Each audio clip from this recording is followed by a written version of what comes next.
किसान भाइयों, आज हम बात करेंगे फिश फार्मिंग के बारे में। और इस वीडियो में हम आपको फिश फार्मिंग की पूरी जानकारी देने वाले हैं। कितना पैसा लगेगा, कैसे इन्वेस्टमेंट आएगा, सभी चीज़ें हम आपको बताने वाले हैं। हमारा डेयरी फार्मिंग पर जो वीडियो है, जिसे अब तक 5 लाख से भी ज़्यादा किसान भाइयों ने देख चुके हैं, उस पर कई सारे किसान भाइयों ने कमेंट करके फिश फार्मिंग के बारे में वीडियो बनाने के लिए हमें लिखा था। तो उसी का मद्देनजर रखते हुए आज हम फिश फार्मिंग का पूरा प्रोजेक्ट रिपोर्ट आपको समझाने वाले हैं। इस वीडियो के ज़रिए आपको पूरी जानकारी मिल जाएगी। इसके अनुरूप आप एक प्रोजेक्ट रिपोर्ट भी बना सकते हो। वीडियो शुरू करने से पहले हम जानकारी लेते हैं कि क्या फिश फार्मिंग सही में ज़रूरी है, इसका भविष्य क्या होगा।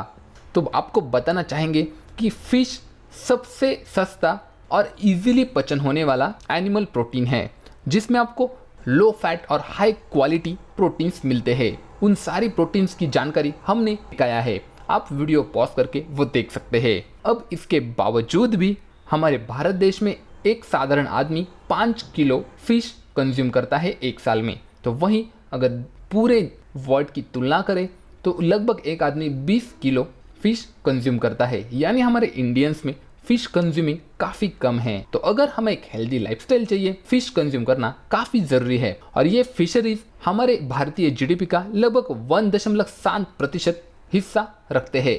और इंडिया में सबसे ज़्यादा फिश खाए जाते हैं वो है रवस, कटला और रोहू। और आज के इस वीडियो में हम आपको जो प्रोजेक्ट रिपोर्ट बताने वाले हैं, उसमें हमने कटला और रोहू को इंक्लूड किया हुआ है। तो ज़्यादा समय आपका ना लेते हुए शुरू करते हैं। सब्सक्राइब कीजिए वेजटेक चैनल को और बेल आइकन पर क्लिक कर ऑल पर क्लिक कीजिए सभी वीडियोस के नोटिफिकेशन पाने के लिए।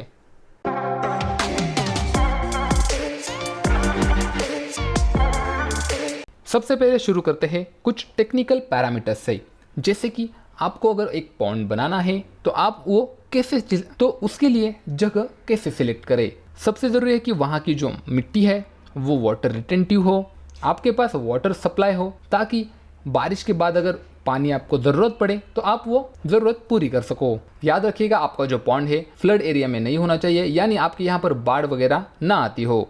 अगर आपके यहाँ पे पहले ही कोई पॉन्ड है तो उसमें हम डी वाटरिंग, डीसिल्टिंग या फिर उसका रिपेयरिंग करके भी उसको फिश फार्मिंग के लिए तैयार कर सकते हैं। अब सबसे ज़रूरी होता है मैनेजमेंट।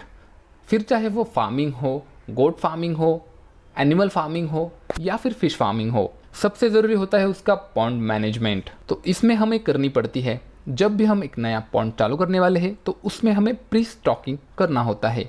जैसे कि रिमूवल ऑफ वीड्स, जो भी आपके पॉन्ड में जो भी कचरा होगा, जो भी आपके पॉन्ड में वीड्स होंगे या फिर भविष्य में आने वाले होंगे, उसका सोल्यूशन आपको पहले से ही निकालना है। उसके बाद एक प्रोसेस रहती है, उसे हम बोलते हैं लाइमिंग। अब लाइमिंग करना क्या होता है, मैं आपको आसान शब्दों में समझाता हूँ। जो भी आपका जो पॉन्ड है वो अगर एसिडिक है तो वो ज़्यादा प्रोडक्टिव नहीं होता है, यानी उसका पीएच शांत से, यानी अगर आपके तालाब का पीएच शांत से कम है वो ज़्यादा प्रोडक्टिव नहीं रहेगा। इसीलिए हमें क्या करना है कि उसका जो पीएच है वो 7 से ज़्यादा होना चाहिए। शांत यानी न्यूट्रल। पूरा जो पॉन्ड है वो अल्कलाइन चाहिए, यानी 7 से ज़्यादा पीएच आपके यहाँ का होना चाहिए। इसलिए हम उसमें ऐड करते हैं लाइम। अब कितने सॉइल पीएच के लिए कितना लाइम ऐड करना है, उसका एक चार्ट मैंने स्क्रीन पर दिया हुआ है, आप पॉज करके वो चार्ट देख सकते हो। अब किसान भाइयों, फिश फार्मिंग पे हर एक चीज़ में, जैसे कि पॉन्ड कैसे सिलेक्ट करें, प्री स्टॉकिंग कैसे करें, लाइमिंग कैसे करें, स्टॉकिंग कैसे करें, इसके बारे में एक पूरा डिटेल्ड वीडियो हर एक टॉपिक पे बन सकता है। लेकिन फिलहाल हम आपको एक आइडिया देते हैं कि 8-9 साल में आप फिश फार्मिंग को कैसे बढ़ा सकते हो, कितना खर्चा आपको करना पड़ेगा।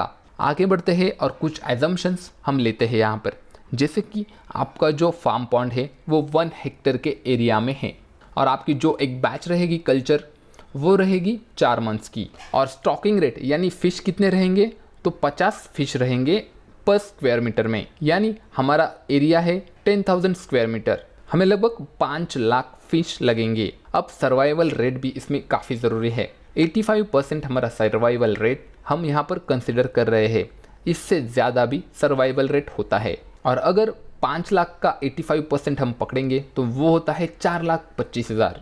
अब वाटर एक्सचेंज के लिए आपके पास पंपिंग है, फीड के लिए फॉर्मुलेटेड फीड का इस्तेमाल होता है, उसमें भी कई सारे, उस पर एक वीडियो बन सकता है कि फिश फार्मिंग के लिए फीड का इस्तेमाल कैसे करिए बढ़िया तरीके से। ऐसे हम 2 बैच लेंगे। अब जाते हैं कैपिटल कॉस्ट पे। मान लीजिए साइट क्लियरेंस के लिए लमसम आपको 4000 रुपये खर्च आएगा। LS का मतलब यहाँ पर है लमसम। अब कंस्ट्रक्शन ऑफ पॉन्ड, डिगिंग करने के लिए, बंड बनाने के लिए, कॉम्पैक्शन के लिए, सभी चीज़ों के लिए लगभग 50 घंटे हमें काम करना पड़ेगा। तो उसका 1500 के हिसाब से हम 75,000 काउंट कर रहे हैं। अब आपके यहाँ पे ये सारी चीज़ें करने का क्या रेट है, उसके हिसाब से आपका जो कैपिटल कॉस्ट है वो अलग हो सकता है। यानी टोटल हमारा लगभग 80,000 का बजट हमने पॉन्ड क्रिएशन के लिए रखा है। और यहाँ पर हम ऐसे कंसिडर कर रहे हैं, डीजल पंप सेट की बात कर लेते हैं। 5 हॉर्स पावर का एक डीजल पंप सेट हमें लग सकता है, उसके लिए हमने 60,000 रखे हैं। ऐसा भी हो सकता है कि अगर आपके यहाँ पर बिजली की सुविधा है तो आप 3 हॉर्स पावर का बिजली का और 3 हॉर्स पावर का डीजल पंप सेट वहाँ पर रख सकते हो। इसी बजट में इनलेट आउटलेट बनाने के लिए आपको लगभग 5,000 रुपये खर्च आएगा। स्टोर रूम, ऑफिस रूम आप थोड़ा सा बनाओगे, उसके लिए लगभग 1.5 लाख रुपये खर्च आएगा। 500 स्क्वायर फुट का हम बना रहे हैं, 300 स्क्वायर फुट के हिसाब से उसके 1.5 लाख होते हैं। अब जो नेट लगेगी, अदर इम्प्लीमेंट्स लगेंगे, उसके लिए 5,000, खर्चे के लिए हमने 3,500 रुपये रखे हैं। यानी कुल कैपिटल कॉस्ट आपकी जाएगी लगभग 3,02,500 रुपये। अगर आपकी ज़मीन अलग है तो आपको पॉन्ड बनाने के लिए खर्चा ज़्यादा आ सकता है, लेकिन वो प्रॉब्लम भी आपका सॉल्व हो जाएगा अगर आप ये वीडियो अंत तक देखते हो तो। अभी हम बात करते हैं ऑपरेशनल कॉस्ट। कैपिटल कॉस्ट यानी क्या होता है कि ये कॉस्ट आपको एक ही बार में इन्वेस्ट करना है अगले 8 से 9 सालों के लिए, लेकिन ऑपरेशनल कॉस्ट आपको हर साल लगने वाली है। या फिर हम कहें इस केस में हमें एक क्रॉप निकालने के लिए यानी एक बैच निकालने के लिए लगने वाली कॉस्ट। शुरुआत करते हैं ड्राइंग, डीसिल्टिंग, प्लोइंग। हर एक बैच के लिए आपको जो करना है उसके लिए आपको लमसम 10,000 रुपये खर्च आएगा। हर बार लाइमिंग करने के लिए लगभग 2,500 रुपये खर्च आएगा। सिंगल सुपर फॉस्फेट उसके लिए 1250, यूरिया के लिए 625, पोल्ट्री लीटर के लिए लगभग 5,000 रुपये खर्च आएगा। याद रखिएगा ये सारी चीज़ें हमें स्टॉकिंग के पहले करनी है। अब फिश सीड के लिए कटला 750 और रोहू 5,500, इस कॉम्बिनेशन से हम इस्तेमाल करने वाले हैं। और हर एक सीड है हमारा 15 रुपये का, तो उसके कुल हो जाते हैं 62,500 रुपये। अब उनके फीडिंग के लिए fish feed, oil cake, rice bran, cotton seed cake जैसी कई सारी चीज़ें लगती है। उसका एक प्रोपोर्शन होता है कि कितने प्रोपोर्शन में कौन सा केक देना है और उसके हिसाब से उनका रेट भी होता है।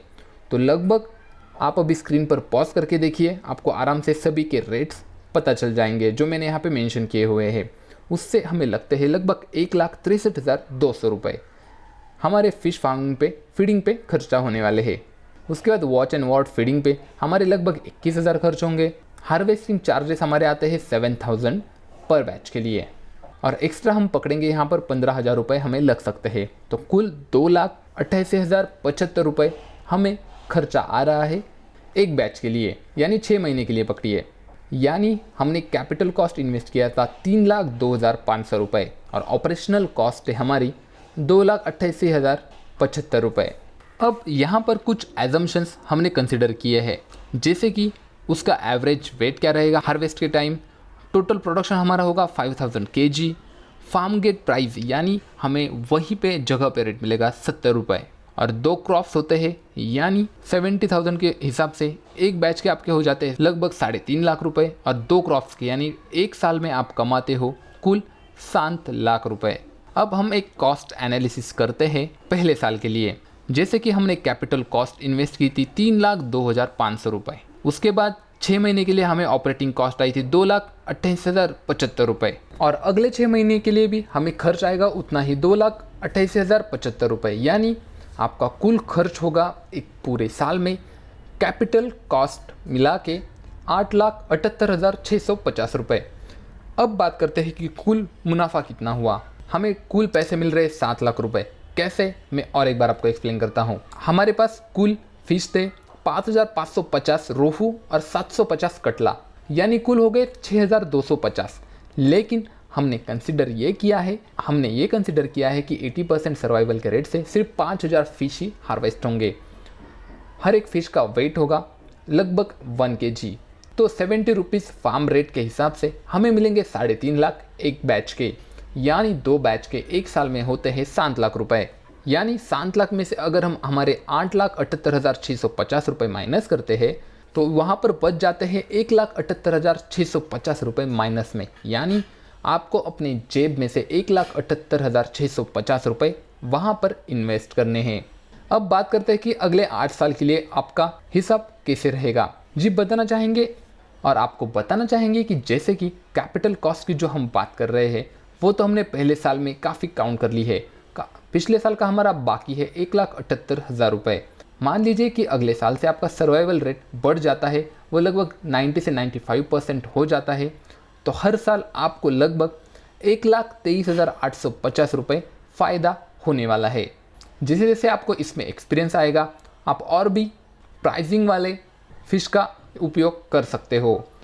और याद रखिएगा किसान भाइयों, हर बिज़नेस में अगर आपको नेक्स्ट ईयर से फ़ायदा हो रहा है तो वो बिज़नेस काफ़ी प्रॉफिटेबल साबित होने वाला है। तो किसान भाइयों इस हिसाब से 1,23,850 रुपये आपको सेकंड ईयर से फ़ायदा होना स्टार्ट हो जाएगा, जबकि आपका पूरा कैपिटल कॉस्ट आप रिम्बर्स कर चुके होंगे। तो ये काफ़ी बढ़िया बात है। इससे आगे आपको जो प्रॉफिट होने वाला है उसमें आपको अगले 8 साल तक लगभग कोई भी कैपिटल कॉस्ट बेयर नहीं करनी है। 90वें साल में हम ऐसा कंसिडर कर रहे हैं कि आपको डीजल पंप या फिर जो पंप सेट है वो बदलना पड़ने वाला है। और जैसे जैसे आप इसमें माहिर होते जाओगे आप अपना बिजनेस एक्सपांड कर सकते हो। किसान भाइयों हमें पता है कि समय के कारण हम आपको सभी चीज़ें एक ही बार में नहीं बता सकते, लेकिन अगर आप इसके बारे में और जानकारी चाहते हो तो आप हमें नीचे कमेंट करके पूछ सकते हो, हम आपको उसके बारे में वहाँ पर जानकारी ज़रूर देंगे। तो वीडियो अच्छा लगा हो तो लाइक कीजिए, कमेंट कीजिए और शेयर कीजिए इस वीडियो को अपने दोस्तों के साथ। धन्यवाद।